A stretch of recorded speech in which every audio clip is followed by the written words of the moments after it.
नमस्कार, मैं हूं हरिशंकर व्यास। सेंट्रल हॉल में आपका स्वागत है।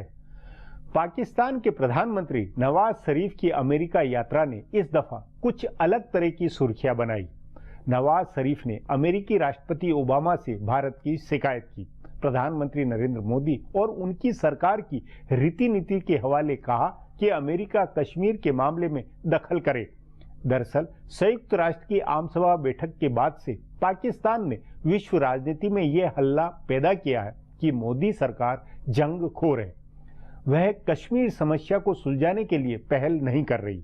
भारत के कारण नियंत्रण रेखा पर तनाव है। एक वक्त भारत शिकायत करता होता था, अब पाकिस्तान के हुक्मरान रोना रो रहे हैं। मोदी सरकार की सख्ती और उसके दो टूक रुख ने इस्लामाबाद को हैरान किया हुआ है। पाकिस्तान के हुक्मरानों में बेबसी और खौफ के लक्षण दिखलाई दे रहे हैं।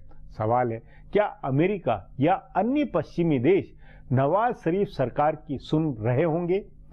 यूं अमेरिका और पश्चिमी देशों को अफगानिस्तान के कारण पाकिस्तान की जरूरत है। बावजूद इसके ये देश मोदी सरकार की सख्ती और आतंकवाद को लेकर दो टूक स्टैंड से खुश होंगे। आज इस पर चर्चा है, मगर उससे पहले गपशप और खास सुर्खियां। शुरुआत सियासी गपशप से करते हैं।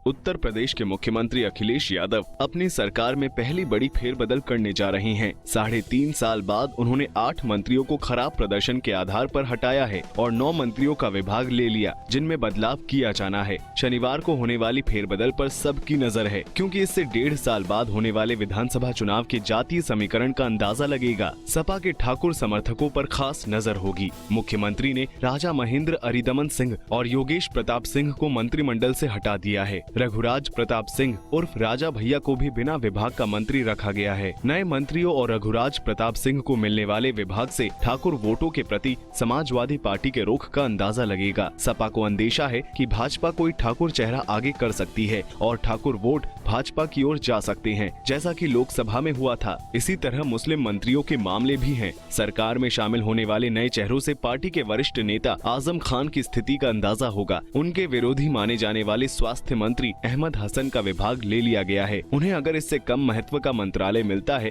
तो इसका मतलब होगा कि आजम खान की मजबूत स्थिति बनी हुई है। गौरतलब है कि अमर सिंह को पार्टी में लाने की चर्चाओं से वे नाराज हैं। बहरहाल 2 और मुस्लिम मंत्रियों महबूब अली और इकबाल महमूद को क्या मिलता है, इस पर भी सबकी नजर है।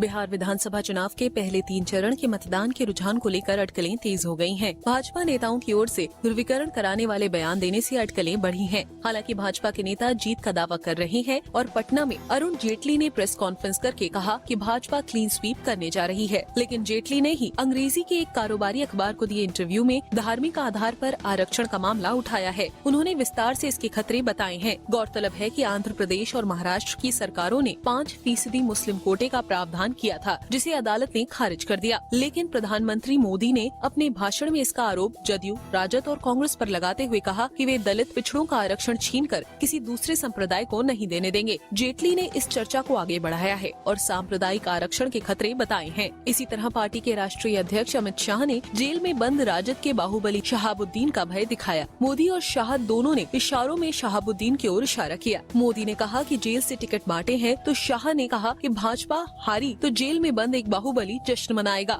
उन्होंने यह चेतावनी भी दी कि भाजपा हारी तो पाकिस्तान में पटाखे फूटेंगे। चौथे और 5वें चरण में कई संवेदनशील इलाके हैं, जहां ऐसे बयानों से तनाव और ध्रुवीकरण हो सकता है। भारत अफ्रीका फोरम शिखर सम्मेलन में सरकार ने विपक्षी पार्टी कांग्रेस को बहुत तरजीह नहीं दी। अफ्रीकी नेताओं के सम्मान में जो भोज दिया गया, उसमें भी कांग्रेस के नेता शामिल नहीं हुए। सरकार ने आयोजन के दौरान पहले प्रधानमंत्री जवाहरलाल नेहरू के योगदान को याद नहीं किया, जिन्होंने भारत अफ्रीका दोस्ती की बुनियाद रखी थी, और प्रधानमंत्री नरेंद्र मोदी ने अपने उद्घाटन भाषण में नेहरू का जिक्र भी नहीं किया। फिर भी कांग्रेस पार्टी के नेता इस सम्मेलन से खुश हैं। इसका कारण अफ्रीकी नेताओं का भाषण है। मोदी ने भले नेहरू का एक बार बार भी नाम नहीं लिया, लेकिन कई अफ्रीकी नेताओं ने उनकी और कांग्रेस की जमकर तारीफ की। दक्षिण अफ्रीका के राष्ट्रपति और अफ्रीकी नेशनल कांग्रेस के नेता जैकब जुमा प्रोटोकॉल तोड़कर कांग्रेस अध्यक्ष सोनिया गांधी से मिलने गए। उन्होंने अफ्रीकी नेशनल कांग्रेस और भारतीय राष्ट्रीय कांग्रेस दोनों की तारीफ की, अंग्रेजों से लड़ाई में नेहरू की भूमिका को याद किया और उनके गुट निरपेक्ष आंदोलन का आर्किटेक्ट बताते हुए उनकी जमकर तारीफ की। सम्मेलन के सह अध्यक्ष और जिम्बाब्वे के राष्ट्रपति रॉबर्ट मुगाबे ने मोदी के ठीक बाद भाषण किया और नेहरू को महान नेता बताते हुए उनकी जमकर तारीफ की। मुगाबे ने कांग्रेस पार्टी की भी खूब तारीफ की। मोरक्को के शाह और मिस्र के राष्ट्रपति अब्दुल फतेह अल सीसी ने भी अफ्रीकी देशों के साथ संबंधों को बेहतर बनाने में नेहरू की भूमिका की तारीफ की। शीर्ष अफ्रीकी देशों के नेताओं की तारीफ से कांग्रेस नेता खुश हैं। अब आज की सुर्खियां ये लीक से कुछ हटकर है और इनसे देश की दशा दिशा को बूझ सकेंगे।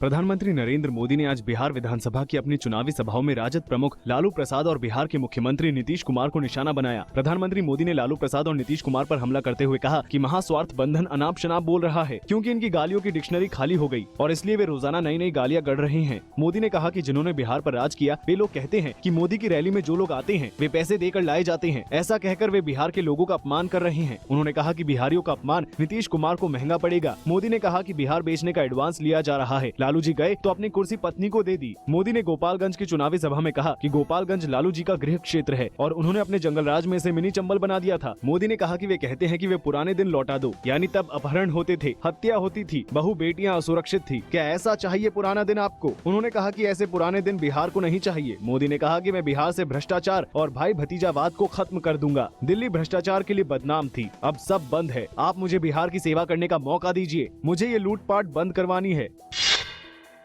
दिल्ली हाईकोर्ट ने दिल्ली की केजरीवाल सरकार को जोरदार झटका दिया है। दिल्ली हाईकोर्ट ने आज दिल्ली की बिजली कंपनियों की सीएजी ऑडिट के मामले में फैसला देते हुए कहा कि दिल्ली की तीनों बिजली कंपनियों का सीएजी ऑडिट नहीं होगा। दिल्ली हाईकोर्ट की स्पेशल बेंच ने दिल्ली की बिजली कंपनियों के सीएजी ऑडिट के मामले में अपना फैसला सुनाया है। दिल्ली की केजरीवाल सरकार ने अपने पहले कार्यकाल में जनवरी 2014 में तीनों बिजली कंपनियों BSES राजधानी, BSES यमुना और टाटा पावर के सीएजी ऑडिट के आदेश दिए थे, जिसके खिलाफ कंपनियों ने हाईकोर्ट में अर्जी दाखिल की थी। गौरतलब है कि दिल्ली हाईकोर्ट के सिंगल बेंच ने अर्जी खारिज करते हुए सीएजी ऑडिट की इजाजत देते हुए तीनों कंपनियों को सहयोग करने को कहा था। बाद में इस फैसले के खिलाफ बिजली कंपनियों ने डबल बेंच में अपील की थी।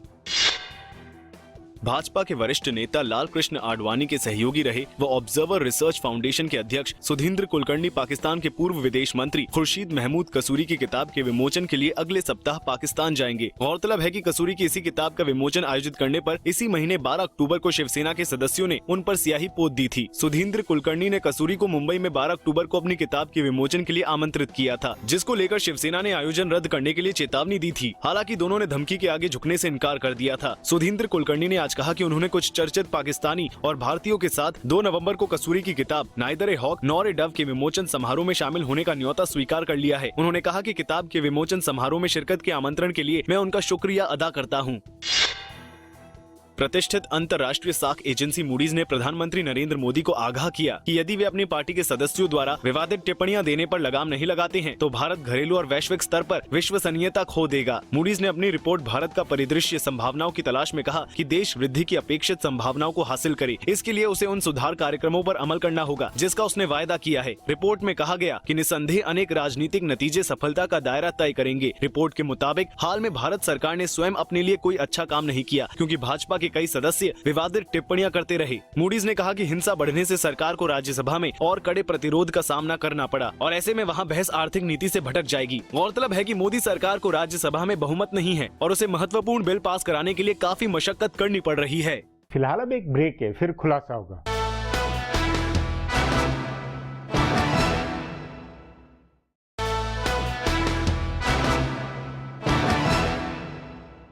वाशिंगटन में पाकिस्तानी प्रधानमंत्री नवाज शरीफ ने भारत से बराबरी चाही, भारत की सैनिक तैयारियों का हुआ खड़ा किया, भारत जैसी एटमी संधि चाही, लेकिन वहां उल्टे मोदी सरकार की प्रोएक्टिव कूटनीति से नवाज शरीफ पर आतंकी मामले में दबाव बना।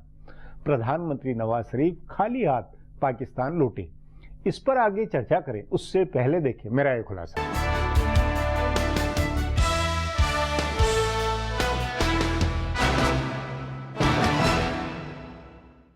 पाकिस्तान के प्रधानमंत्री नवाज शरीफ ने इस बार की अमेरिका यात्रा में कूटनीति में कमाल करने की कोशिश की थी, लेकिन वे कामयाब नहीं हुए। उनकी इस बार की यात्रा वैसी ही थी जैसी पिछले साल प्रधानमंत्री नरेंद्र मोदी की थी, यानी पहले संयुक्त राष्ट्र महासभा के सम्मेलन में उन्होंने शिरकत की और उसके बाद अमेरिकी राष्ट्रपति बराक ओबामा के साथ द्विपक्षीय बातचीत की। उन्होंने पाकिस्तान के साथ भारत जैसे परमाणु करार की कोशिश की। मीडिया में इस तरह की खबरें आईं कि ऐसा करार हो सकता है, जिसके बाद अमेरिकी प्रशासन ने दो टूक अंदाज में इसका खंडन किया। इसके बाद नवाज शरीफ ने भारत की शिकायत करते हुए राष्ट्रपति ओबामा से कहा कि वे कश्मीर समस्या को सुलझाने में दखल दे। अमेरिका ने इससे भी दो टूक अंदाज में इनकार किया। उसने भारत के इस स्टैंड पर मुहर लगाई कि कश्मीर द्विपक्षीय मसला है और दोनों देश को बातचीत के जरिए इसे सुलझाना चाहिए। शरीफ ने भारत के आक्रामक रुख की भी शिकायत की और कहा कि भारत आतंकवाद के मसले पर बात करना चाहता है, लेकिन कश्मीर पर चर्चा नहीं कर रहा है। उनके सलाहकारों ने भारत पर आतंकी गतिविधियों को बढ़ावा देने का आरोप भी लगाया, लेकिन आरोप चस्पा नहीं हो सका। ऊपर से रही सही कसर पिछले सैनिक हुक्मरान जनरल परवेज मुशर्रफ ने पूरी कर दी। उन्होंने एक इंटरव्यू में पाकिस्तान की पोल खोलते हुए कहा कि उसने लश्कर ए तैयबा जैसे आतंकवादी संगठनों को प्रशिक्षण और समर्थन दिया है। उन्होंने इनका भारत विरोधी गतिविधियों में इस्तेमाल करने की भी पुष्टि कर दी। इससे भारत का यह आरोप साबित हुआ कि पाकिस्तान की सरजमी से और उसकी सरपरस्ती से भारत विरोधी गतिविधियां चलती हैं। सो कुल मिलाकर कूटनीति के मोर्चे पर पाकिस्तान घिरा है। भारत ने पाकिस्तान को अलग थलग करने की जो कूटनीति की है उसका असर दिख रहा है। आतंकवाद के मसले पर अगर पाकिस्तान बातचीत के लिए तैयार नहीं होता है तो इससे दुनिया के देशों के सामने उसकी स्थिति कमजोर होती है। भारत ने इस बात को पकड़ा और तभी कश्मीर या दूसरे द्विपक्षीय मसलों पर वार्ता से पहले आतंकवाद के मसले पर बातचीत का प्रस्ताव रखा। नरेंद्र मोदी सरकार ने सीमा पर युद्ध विराम उल्लंघन की घटनाओं पर सख्त रुख रखा है। पाकिस्तान की फायरिंग का उसी अंदाज में जवाब दिया जा रहा है। पाकिस्तान इसका भी रोना रो रहा है। उसने भारत पर संघर्ष विराम के उल्लंघन का आरोप लगाया है, जबकि भारत का कहना है कि वह सिर्फ पाकिस्तान की ओर से हो रही कार्रवाई का जवाब दे रहा है। भारत की जवाबी कार्रवाई में पाकिस्तान का बहुत नुकसान हो रहा है, सो वह चौतरफा परेशानी में घिरा है। उधर पाक अधिकृत कश्मीर में पाकिस्तान के खिलाफ प्रदर्शन तेज हुए हैं, जिसकी अंतर्राष्ट्रीय स्तर पर चर्चा हुई है। हालांकि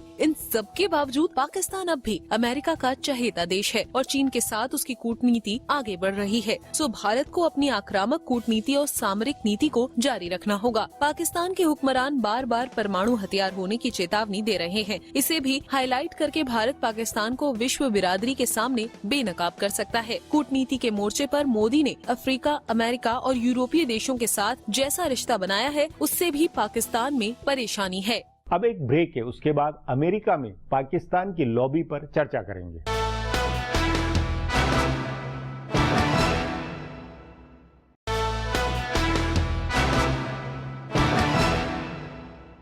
भारत में सुरक्षा तैयारियों पर खासा जोर है। मोदी सरकार ने हथियार खरीद और सीमा पर सख्ती की नीति अपनाई है, तभी इस्लामाबाद परेशान है। इसलिए राष्ट्रपति ओबामा के सामने नवाज शरीफ की कूटनीति भारत के खिलाफ केंद्रित रही। इस पर चर्चा के लिए आज मेरे साथ वरिष्ठ पत्रकार अशोक टंडन है।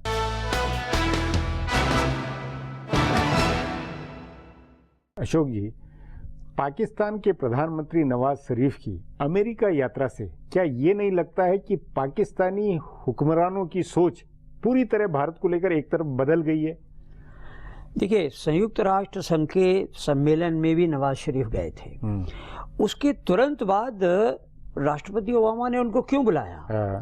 अब इसका एक कारण जिसको पाकिस्तान छुपाने की कोशिश कर रहा है, वो सचमुच में कारण ये था कि ओबामा चाहते हैं कि पाकिस्तान अफगानिस्तान में उनके साथ मिलकर काम करे और वहां पर आतंकवादी जो हमले वो कर रहे हैं आतंकवादियों के खिलाफ, उसमें पाकिस्तान सहयोग करे। दूसरा, सीरिया के मामले में भी पाकिस्तान कुछ रिफ्यूजी लेने की बात करे।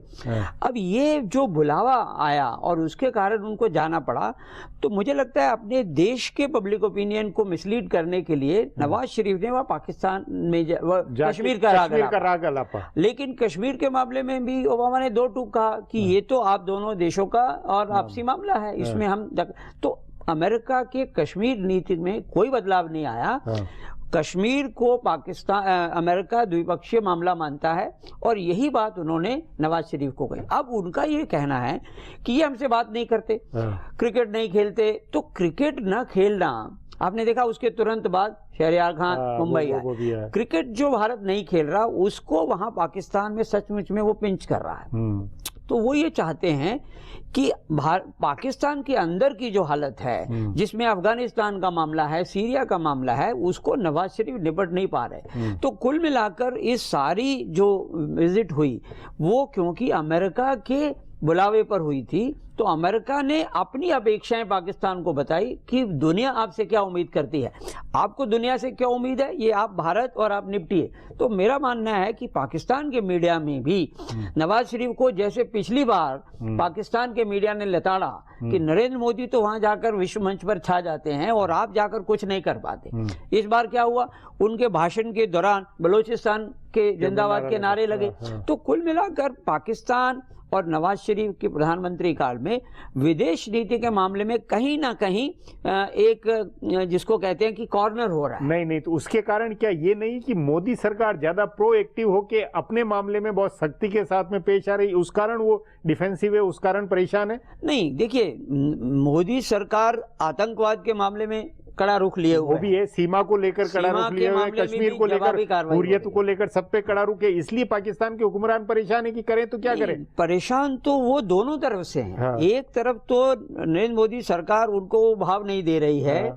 दूसरी तरफ अमेरिका और विश्व की बाकी शक्तियां पाकिस्तान पर दबाव डाल रही हैं कि वो अफगानिस्तान में जो आतंकवाद के खिलाफ लड़ाई लड़ी जा रही है उसमें साथ दे, और सीरिया के रिफ्यूजीज के बारे में भी सकारात्मक नहीं, लेकिन इसके कारण, अफगानिस्तान के हालातों के कारण ये नहीं लगता है कि अमेरिका और पश्चिमी देश पाकिस्तान को महत्व देने में के लिए मजबूर है, वो पाकिस्तान को लेकर उनकी जरूरत है, ये नहीं लगता? बिल्कुल है। देखिए हाँ, आज तो उस कारण नवाज शरीफ सरकार अपनी शर्तें डिक्टेट करने की स्थिति में नहीं है। एक चीज जो अमेरिका ने उनकी मानी है कि उन्होंने F-16 देने की बात कही है। हाँ। लेकिन उनका इस्तेमाल किसके खिलाफ करना होगा? आतंकवाद के खिलाफ। हाँ। करना होगा, भारत के खिलाफ नहीं। पर F-16 वाला जो मामला टेक्टिकल वेपन्स वाला होता, वो तो एक तरह से भारत के खिलाफ ही ज्यादा टारगेटेड होता हुआ लगता है। अमेरिका जब पाकिस्तान को हथियार देता है तो हम ये हमेशा कहते हैं कि उसका गलत इस्तेमाल भारत के खिलाफ हो सकता है। लेकिन यहाँ पर हमारी और पश्चिमी देशों की नीति में अंतर है। उनका मामला मानना है कि नहीं,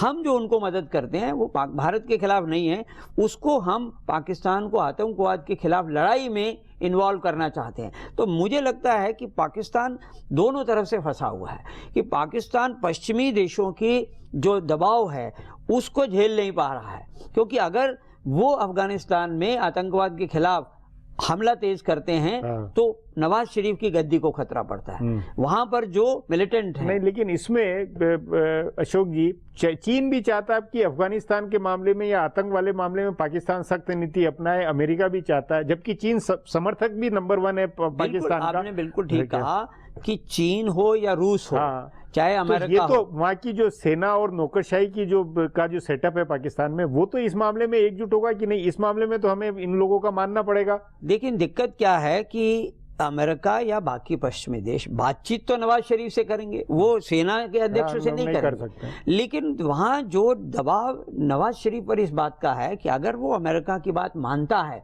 तो पाकिस्तान के अंदर जो शक्तियां इस प्रकार से, तो वो उसका तख्ता पलट भी कर सकती हैं। तो कहीं ना कहीं नवाज शरीफ आज पूरे विश्व में अफगानिस्तान को लेकर एक सैंडविच की तरह होते जा रहे हैं। कश्मीर वाले मामले में उनको एक ही दो टूक जवाब मिलता है कि ये भारत और आपका द्विपक्षीय मामला है, इसको बातचीत के जरिए आप हल कीजिए। तो फिर वो बोलते हैं भारत तो हमसे बात ही नहीं करता। तभी भारत के प्रवक्ता ने ये कहा कि भारत कश्मीर समेत सभी मुद्दों पर पाकिस्तान के साथ हमेशा बातचीत के लिए तैयार है। तो उन्होंने कहा फिर आपने NSA लेवल वार्ता कैंसिल क्यों हुई?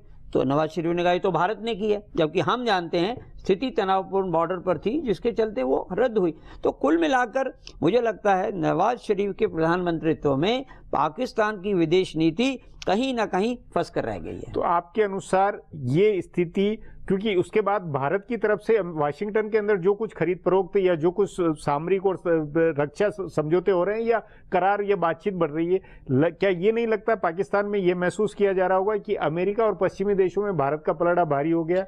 क्योंकि जितने भी करार हमारे साथ हुए हैं वो उसके उत्पादन भारत में करने के लिए हो रहा है। तो इसका अर्थ ये है कि अमेरिका सहित बाकी पश्चिमी देश भी भारत को ज्यादा बड़ा अपना एलाई मानते हैं, इसलिए तो यहाँ पर उसकी प्रोडक्शन की बात करते हैं। पाकिस्तान को केवल मांगने पर वो कुछ हथियार देते हैं जिसका हमारा भारत का कहना है कि उनका इस्तेमाल भारत के खिलाफ होता है। लेकिन अमेरिका सहित सभी पश्चिमी देश पाकिस्तान को अफगानिस्तान में आतंकवाद के खिलाफ लड़ाई में अपने साथ लेकर चलना चाहते हैं और उसका दबाव है पूरा। जी अशोक जी, बातचीत को यहीं समाप्त करेंगे। प्रोग्राम में आने के लिए बहुत बहुत धन्यवाद। हमारा प्रोग्राम अब यहीं खत्म होता है। आग्रह है कि प्रोग्राम पर अपनी राय hsvyas@nayaindia.com पर ईमेल करके बताएं या hsvyas@twitter पर जाहिर करें। अब सोमवार को फिर मिलेंगे इसी चैनल पर इसी समय।